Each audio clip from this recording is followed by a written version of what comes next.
Agad na siyang tumalon papunta sa mga rebulto, ngunit dahil sa kanyang presensya ay naramdaman siya ng isang rebulto at tinanong kung anong karapatan niya upang pumasok sa Demoncy Land nang walang pahintulot. Nginitian lang siya ng ating bida at patuloy pa rin sa pagpasok sa loob ng Demoncy Land. Mula sa taas ay umatake na ang rebulto at agad niya itong naiwasan ng walang kahirap-hirap. Maya-maya ay hindi niya napansin sa itaas na umatake ulit ang rebulto at pabahagyan niya lamang itong naiwasan. Sumunod ay tumalon na ang bida sa pagitan ng mga rebulto at binatid na isa lamang silang mga langgam sa kanyang paningin. Ilang saglit ay winasiwas niya na ang kanyang kamay at hinati sa dalawa ang mga rebulto na parang mga langgam.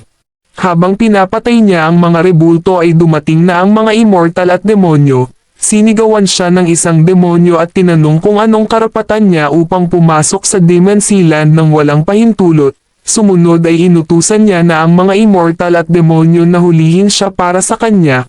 Ngunit kahit pinapalibutan na ng mga demonyo at immortal ang bida ay hindi man lang siya nakaramdam ng kahit anong takot at pinahayag na sila ang mga Holy Phantom.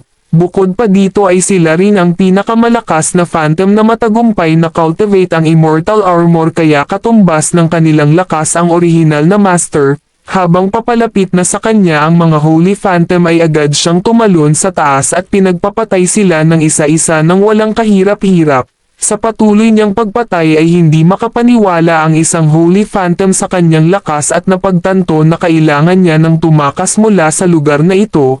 Ngunit bago niya pa ito magawa ay agad siyang pinuntahan ng bida at pinugutan ng ulo. Lumipas ang ilang sandali ay lumabas na ang Great Senior Zumi at tinanong kung sino ang gumagawa ng ingay sa lugar na ito. Humingi ng tawad ang bida sa istorbo na ginawa niya at sinabi na nandito siya ngayon para sa isang misyon. Sa pagmamasid ng Great Zumi sa nangyayari ay hindi niya inaasahan na lahat ng Holy Phantom ay namatay sa kamay ng isang Mortal Realm Cultivator.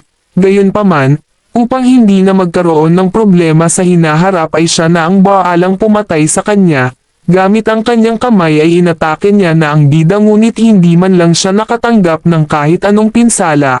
Habang tumatawa ang bida ay binatid niya na may ilang mga techniques lamang sa mundong ito na maaari pa ring makaintriga sa kanya pero ang daw technique na ito ay lubos na kamanghamanghang. Mula sa itaas ay gulat na gulat sang Great Zumi at napagtanto na ang Lokaking ito ay hindi isang ordinaryong tao. Hindi niya maintindihan kung paano niya nalaman ang tungkol sa kanyang essence ng Dao Technique na Giant Sun. Tinanong niya ang mortal kung ano ang tunay niyang katauhan. Ang pangalan ng bede ay si Lin Yu. Ayon kay Lin Yu na nasa eksaminasyon na sana siya at nagpapasya kung ano ang gagawin sa buhay niya kung hindi lang nangyari ang aksidenteng yun. Sa kasamaang palad ay nangyayari ang hindi inaasahan at tulad ng kanyang iniisip ay ito na ang katapusan ng kanyang buhay. Ngunit pagdilat ng kanyang mga mata ay hindi siya makapaniwala na napunta siya sa ibang mundo na tinatawag bilang kontinente ng Hongmeng, at isang disciple ng Forgotten Immortal Sect na isa sa mga pangunahing cultivation sect ng kontinente. Bukod pa dito ay wala siyang alam kung kaninong katawan ang gamit-gamit niya at wala rin siyang mga alaala nito.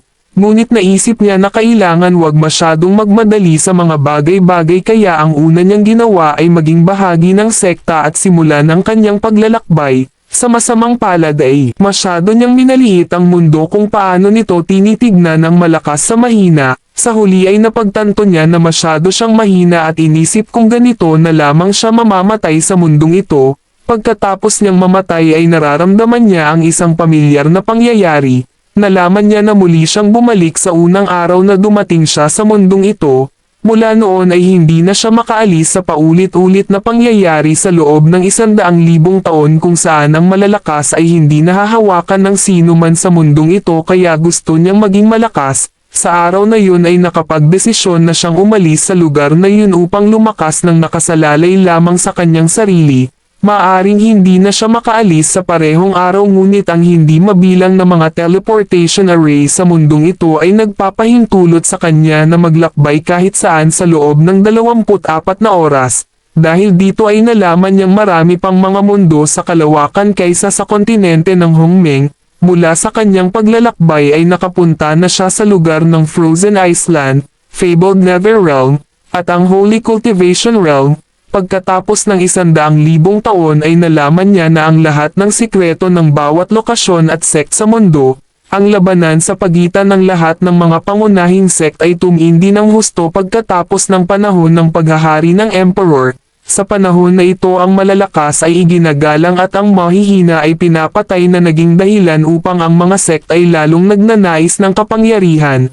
Meron 4 na pangunahing sangay sa sistema ng cultivation sa mundong ito, ngunit ang mga tao ay pangunahing kinukultivate ang kanilang brilliant chi at umaasa na makakuha ng mataas na antas ng mga skills at higit na lakas sa pakikipaglaban. Dahil sa limitadong kakayahan nito sa pakikipaglaban ay mahirap gamitin ang Divine Mind sa aktwal na labanan, kaya tinalikuran ito ng karamihan at iilan lamang ang piniling gamitin ito sa cultivation. Gayunpaman, marahil ito ay dahil sa kanyang paulit-ulit na mag-reincarnation sa kanya ng walang hanggan sa parehong araw, kaya ang kanyang brilliant chi ay hindi makaakyat at naipit sa mortal realm. Ngunit sa lahat ng kanyang reincarnation ay mas lumakas ng walang hanggan ang kanyang divine sense. Sa loob ng unang 50,000 taon, ang cultivation niya ng brilliant chi ay hindi makagalaw sa mortal realm dahil sa kanyang muling reincarnation. Ngunit natuklasan niya na ang brilliant chi ay hindi lamang ang tanging paraan ng kapangyarihan. Ang pagtaas ng kanyang divine mind ay nakatulong upang magkakaroon siya ng lakas katumbas ng isang cultivator sa brilliant chi. Pagkatapos ng 70,000 taon ay natulog siya kasama ang pinakamagagandang babae na sa kontinente ng Hongmeng. Sa kasalukuyan, batid ng babae kung totoo ang kanyang mga sinasabi na niligtas niya ang Great Lord Zumi at 100,000 taon na ang nakalipas mula noong nagsimula siyang mag-reincarnate sa parehong araw. Sabi ni Lin Yu na tama ang kanyang mga narinig at ito rin ang mga magagandang alaala nangyari sa kanya. Hindi naman naniniwala sa kanya ang babae at sinabi na isa lamang itong mga walang kabuluhan na bagay. Maya-maya ay umalis na siya at binalaan si Lin Yu na huwag siyang susundan. Pahayag ni Lin Yu na kapag ipinagpatuloy niya ang kanyang paglalakad ay makikita niya ang mga masasamang tao na may hawak na mga apoy sa loob ng 10 segundo. Sinabihan naman siya ng babae na tigilan niya na ang mga pagsasalita ng walang kabuluhan dahil kahit anong mangyari ay hindi siya maniniwala sa kanya. Lumipas ang 10 segundo ay dumating na ang mga lalaking may hawak ng apoy at hindi makapaniwala ang babae na nangyari ito. Agad siyang pinuntahan ng mga lalaki at binatid na kailangan nilang siguraduhin na hindi siya makakatakas. Ngayon ay naniniwala na ang babae sa sinabi ni Lin Yu kaya agad siyang pumunta sa likod nito upang humingi ng tulong. Ayon kay Lin Yu na pagkatapos ng gagawin nila ngayon dito ay kailangan niyang sumama sa kanya. Sa patuloy nilang pagtakas sa mga humahabol sa kanila ay sinabihan siya ni Lin Yu na kailangan nilang dumaan sa lugar na ito. Hindi naman maintindihan ng babae kung bakit niya siya pinapapasok sa loob at nagtataka rin siya kung bakit may isang sikretong daan sa lugar na ito. Batid ni Lin Yu na ilang beses na siyang nakapunta dito at sa dulo ng daanan ay makikita niya ang mga taong gustong kumuha sa kanya. Sabi ng babae na gusto niyang makita kung sino ang mga naglakas loob na gawin ito sa kanya. Mula sa dulo ng daanan ay nakita na nila ang mga taong gustong kumuha sa kanya. Ang isa dito ay si Sito Ju na anak ng Supreme Elder Zuan Yu ng Wangxian Clan. Hindi inaasahan ng babae na siya pala ang nasa likod ng lahat ng ito at tinanong kung anong klase ng lason ang ginamit niya sa kanya. Sabi ni Sito Ji na ito ay isang charm poison na may kakayahan upang mahulog ang loob niya na saint sa kanya, dahil kung magagawa niyang makuha ang nakalagay na cultivation mula sa kanyang katawan ay mapupunta siya sa mas mataas na level ng cultivation. Ngunit ang hindi niya maintindihan kung bakit niya sinusundan ang basura na mortal realm.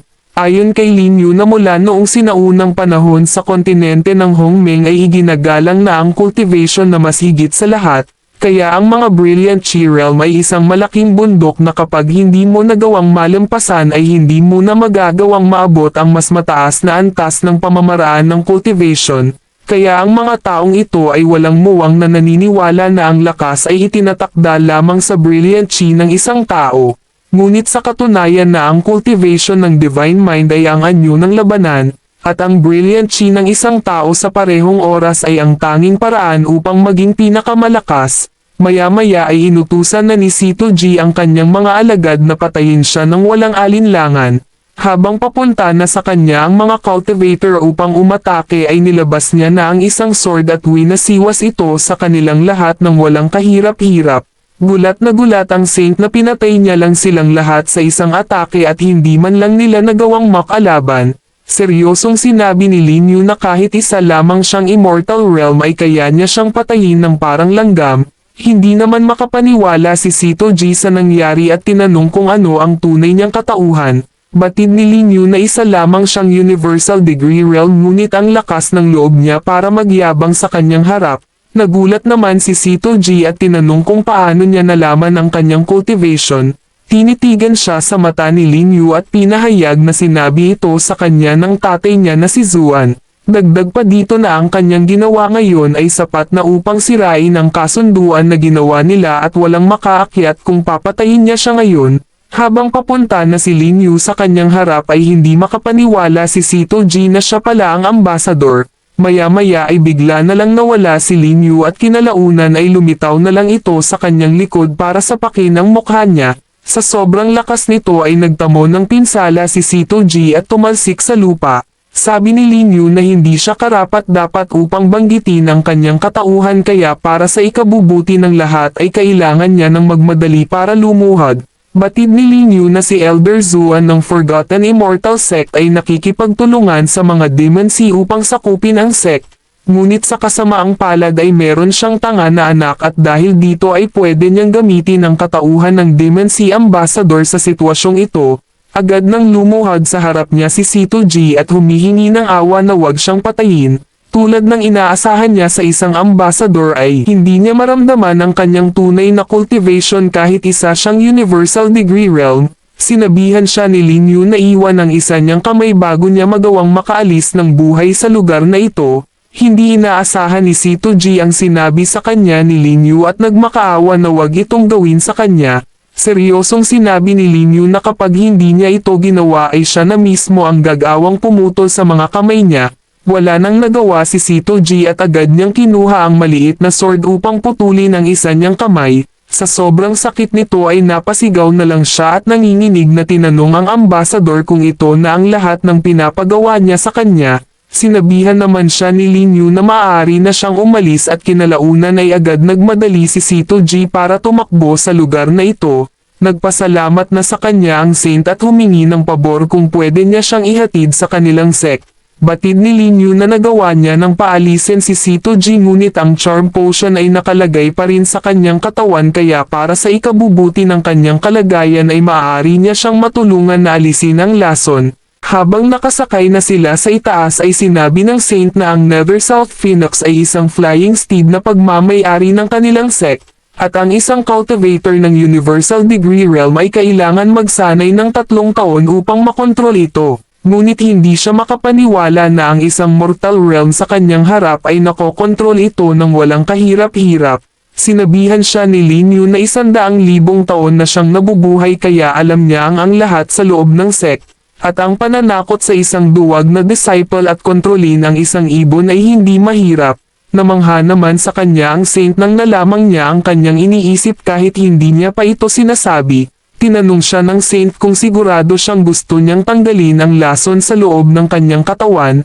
Tinanong niya rin si Lin Yu kung kilala niya ang Demon King dahil nakatali na siya kanya at magpapakasal na silang dalawa sa loob ng 2 taon. Batid ni Lin Yu na ang 7 demonyong emperor ay isa sa 3 emperor sa kontinente ng Hongmeng at siya ang pinakamalakas na nilalang sa Northern Galaxy. Bukod pa dito ay nakapatay na siya ng milyon-milyong tao. Malumanay na tinanong ng Saint kung ano sa palagay niya ang mangyayari kapag nalaman ng Demon King na ninakaw ng isang mortal ang kanyang asawa. Gayunpaman, sabi ni Lin Yu na tigilan na nila ang pag-uusap ng walang kwentang bagay at sulitin na nila ang 3 oras na natitira bago siya bumalik sa unang araw at batid niya na magagawa nila ito ng 5 beses. Nagulat naman ang Saint at nagtaka kung anong 5 beses ang tinutukoy niya. Maya-maya ay nakaramdam na siya ng pagbabago sa kanyang katawan at sinabi na kailangan niya nang ibigay sa kanya ang lunas. Lumipas ang ilang saglit ay hindi niya na natiis ang kanyang sarili at agad pinatungan si Lin Yu. Hindi naman inaasahan ni Lin Yu na kahit hindi pa sila bumababa ng lupa ay sobrang bilis na kumalat ng lason sa kanyang katawan. Kinabukasan, Pagkagising ni Lin Yu ay sinabi niya na magsisimula na ulit ang pinakapangit na araw. Maya-maya bigla niyang nahawakan ang mga bola ng Saint at nagtataka kung bakit pa rin siya nandito. Nagalit sa kanya ang Saint dahil ang sindi niya kanina na babalik mula ang oras sa unang araw na pumunta siya sa mundong ito. Tinanong naman ni Lin Yu kung ano ang araw ngayon. Bigla na lang siyang nagulat nang sinabi ng Saint na ika-27 ng Hulyo ang araw ngayon at binatid na sa wakas ay nakaalis na siya sa sumpa ng reincarnation. Binalaan niya ang mga 8 divine creatures, 4 heavenly star realm master at ang iba pang mga nang maliit sa kanyang lakas na maghintay sa kanyang pagbabalik. Habang nagagalit na sa kanya ang Saint ay tinanong nito kung wala na siyang pake sa kanya pagkatapos ng nangyari sa kanilang dalawa kagabi. Sinabihan naman siya ni Lin Yu na huwag mag-alala dahil sa loob ng 100,000 taon ay siya ang unang babaeng makakaalala sa kanya. Hindi niya inaasahan na ang una niyang ginawa pagkatapos makatakas sa reincarnation cycle ay ang nakawin ang asawa ng isa sa 3 emperor ng Hongming continent, kaya sa tingin niya na ito na ang tamang oras upang kumuha ng sarili niyang puwersa dahil masyado siyang mahihirapan na kalabanan ang lahat ng mga daga. Ngayon ay sisimulan niya muna sa loob ng Forgotten Immortal Sect. Maya-maya ay dumating na si Elder Yang Qing at sinabihan si Lin Yu na ang lakas ng loob niyang kunin ang Saint ng Forgotten Immortal Sect. Namamangha naman si Lin Yu sa nangyayari dahil kakaalis niya lamang sa sumpa ay nakaharap niya agad ang isa sa 12 Elder ng Forgotten Immortal Sect na kinalaunan ay mamamatay ng walang awa sa kamay ng kalaban. Sa lumipas na 100 taon ay ito ang unang araw na makakaramdam siya ng totoong kaguluhan ng pagkabuhay. Mula sa itaas ay gumamit na si Elder Yang Qing ng Dragon Imprisoning Net at nilagay ito kay Lin Yu. Agad siyang sinabihan ng Saint na umalis na dito dahil kapag nahuli siya ng Dragon Imprisoning Net ay hindi niya na magagawang makawala. Ninitian lang naman ito ni Lin Yu at sinabi na huwag mag-alala sa isang maliit na bagay dahil siya na ang bahala dito. Habang papunta na sa kanya ang Dragon Imprisoning Net ay tinaas niya na ang kanyang kamay at winasiwas ang mga ito hanggang sa nawala na ang atake na ginamit ng Elder. Hindi makapaniwala si Elder Yang Qing na ang Dragon Imprisoning Net na ginawa ng Master at ang pinakamalakas na kagamitan upang manghuli ng mga halimaw ay sinira niya lamang ng walang kahirap-hirap. Ilang saglit ay bumaba na rin siya mula sa itaas at sinabihan ng Saint na huwag mag-alala dahil sisiguraduhin niya na makakalabas sila dito ng buhay. Malumanay siyang sinabihan ni Lin Yu kung gusto niyang malaman kung nasaan ang kanyang tatay. Pinasabi ng kanyang tatay na sa loob ng ilang taon na hindi nila pagkikita ay hindi na masama ang loob niya sa kanya. Nagalit naman sa kanya si Elder Yang Qing at tinanong kung ano ang totoo niyang katauhan sa mundong ito at paano niya nalaman kung saan pumunta ang kanyang tatay. Batid naman ni Lin Yu na kung gusto niyang malaman ang kasagutan ay kailangan niya siyang ihatid papunta sa Forgotten Immortal Sect. Tinanong naman siya ni Elder Yang Qing kung ano ang pinaplano niyang gawin sa kanilang sect. Ayon kay Lin Yu na wala na itong kinalaman sa kanya at ang kailangan niya lang gawin ay pangunahan ang daan papunta doon. Pagkalipas ng ilang oras ay nakapunta na sila sa loob ng Forgotten Immortal Sect at binati ng mga disciples ang pagbabalik ni Elder Yang Qing. Habang naglalakad sa unahan si Lin Yu ay nagalit ang mga disciple at sinabi na kung ano ang karapatan niya upang maglakad sa harap ng Elder. Sa tingin ng isa nakaparehas lang rin siya ni Sito G na masyadong mayabang dahil meron siyang malakas na pamilya sa likod. Sa patuloy nilang pag-uusap sa likod ni Lin Yu ay inutusan niya na si Elder Yang Qing na patayin ang mga maingay na disciple sa likod. Natawa naman ang isang disciple sa walang kwenta na sinabi niya at binatid na imposibleng makinig ang Elder sa mortal na katulad niya. Agad naman silang pinatay ni Elder Yang Qing ng walang alinlangan at tinanong ang ibang disciple kung meron pang gustong magsalita sa kanila.